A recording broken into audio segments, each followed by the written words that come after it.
të rrallë, gjithsesi javën e kaluar, unë me Mirien kishim fatin e mirë që t'jemi mysafir si artist, si këngëtar në kryeqytetin e Bosnë e Hercegovinës, në Sarajev. Në Sarajevën e bosnjakëve, të shqiptarëve e të tjerëve. Kur thamë shqiptarëve, një komunitet i madh shqiptarësh jetojnë atje. Edhe ne e kishim për herë të parë, diçka e jashtëzakonshme. Festohej dita e flamurit, 28 nëntori. Ishin prezent ambasadorët tanë, ambasadorët nga Shqipëria dhe mbi të gjitha aq shumë shqiptar. Emra të njohur, njerëz me potencë edhe intelektuale, edhe ekonomike e kështu me radhë. Për neve ishte e jashtëzakonshme edhe vizita në Sarajevën, një qytet ku absolutisht sikur integrohen, janë integruar me kohë, me shekuj kulturat edhe ajo lindore dhe ajo perëndimore kështu me radhë. Mbi të gjitha shqiptarët sikur mbi 200 vite jetojnë në Sarajev. Këtë vit e festuam së bashku ditën e flamurit. Për ne një ngjarje e jashtëzakonshme sigurisht edhe për ata. Në vazhdim do ta japim një bisedë të bukur dhe me atmosferën e asaj mbrëmje të kryetarës që ishte organizatore e kësaj mbrëmje. Bisedën e kemi pra me kryetarën e Bashkisë Shqiptare në Bosnjë Hercegovinë, e cila është një profesoresh, e cila është një farmakologe, është një farmaciste, Elvira Dushi. E ndjekim bashkë. Jemi këtu bashkë me kryetarën e Bashkisë Shqiptare në Bosnjë Hercegovinë, zonjën e nderuar Elvira Dushi, pas një mbrëmje fantastike e cila ka shënuar në realitet si për çdo vit për vjetorin e festës së pavarësisë, për vjetorin e festës së flamurit, 28 nëntorit. Përshëndetje Elvira, është kënaqësi që jemi bashkë. Faleminderit që na pranove këtu në bashkinë tuaj. Faleminderit shumë, Naim. Mirë se erdhët në Sarajev, shehrin e bukur. Jemi të nderuar me prezencën e juaj.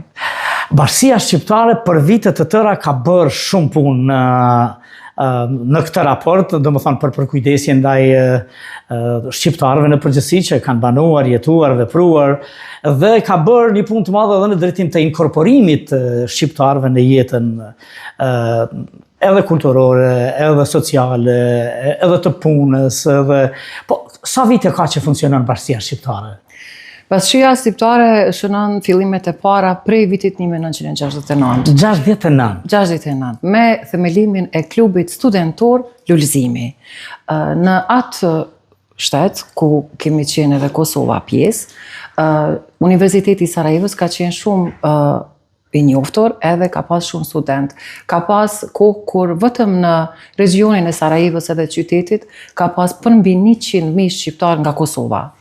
Këtu Bashkia Shqiptare është e përbër prej shqiptarëve nga Kosova, më shumë se 80%, pastaj nga Maqedonia, nga Lugina e Preshevës, nga Mali i Zi, nga Bosna, edhe nga Shqipëria, po nga Shqipëria pak një numër më i vogël, edhe shënohën këto numra periudhën e fundit, sepse me misionin e EUFOR-it në Bosnjë Hercegovinë kanë ardhur dhe forcat e NATO-s nga Shqipëria, edhe të punësuarit që kanë ardhur në organizata ndërkombëtare këtu me vepru në Bosnjë Hercegovinë.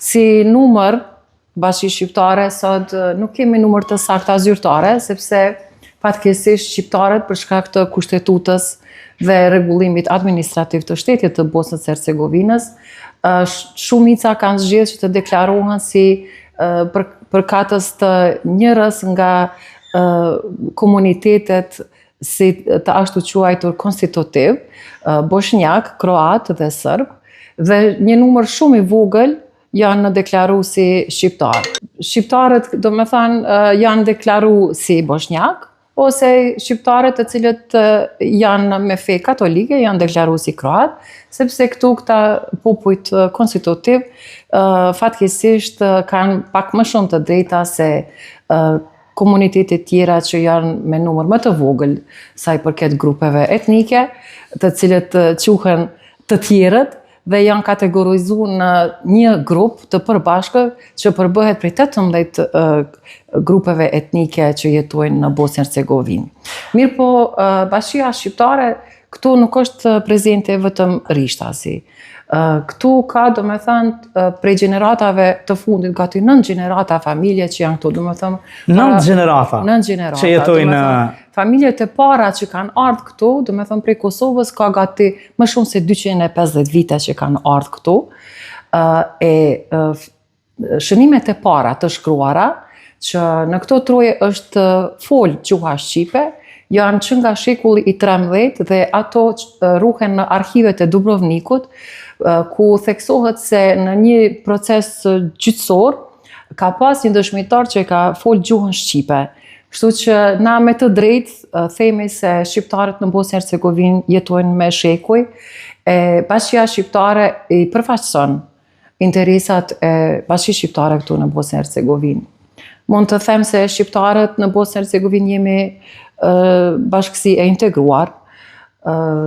Përpara shqiptarët kanë qenë të vetë punësuar edhe sot. Mirë po, shqiptarët e vetë punësuar e kanë pas disi ashtu kushtet që të realizojnë jetesën për familjet e tyre dhe kanë punu zellshëm, kanë kontribu edhe në familjet e tyre, por edhe në ndërtimin e pasqyrës ekonomike dhe kulturore të Bosnës së Hercegovinës, e sidomos të Sarajevës, që është kryeqyteti i Bosnës së Hercegovinës. Puna e tyre e zellshme dhe kontributi i tyre sot ka rezultuar me gjenerata të reja të edukume në shkolla të larta dhe sot shqiptarët në Bosnën e Hercegovinë dallohen me do me thënë si intelektual të lartë, profesor, doktor, magjistër të farmacisë, specialist, zakonisht është pak vështirë mi emru të gjithë me emër e mos me përmendi kënd me lëshu, mirë po ne mburëm i shumë me kardiokirurgën e parë të Bosnës së Hercegovinës, e cila është doktoresha, profesoresha Iliriana Hadjibeqiri Karabdić, pastaj me doktoreshën, profesoreshën shpresën nga Lugina e Preshevës, pastaj edhe shumë të tjerë. I përshëndesim të gjithë, nuk ju mbesim bardh, sigurisht, sepse gjithmonë kur fillojmë të flasim me emra.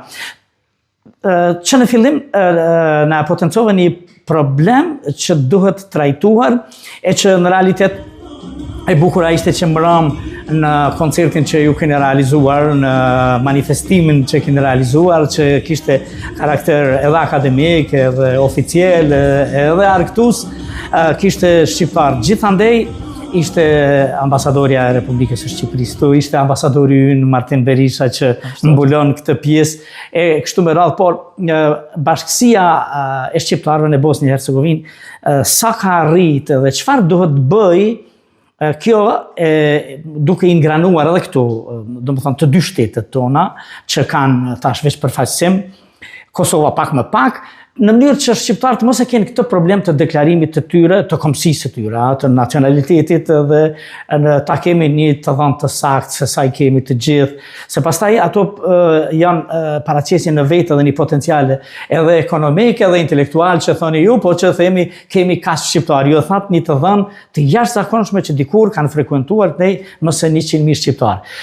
Çka mendoni të bëni që në këtë drejtim sa më shpejt ta zgjidhim këtë problem që shqiptarët të jenë shqiptar edhe të shkruar edhe të deklaruar? Shqiptarët në Bosnjë e Hercegovinë, siç thash, janë të integruar në shoqërinë bosnjake dhe të Bosnës të Hercegovinës.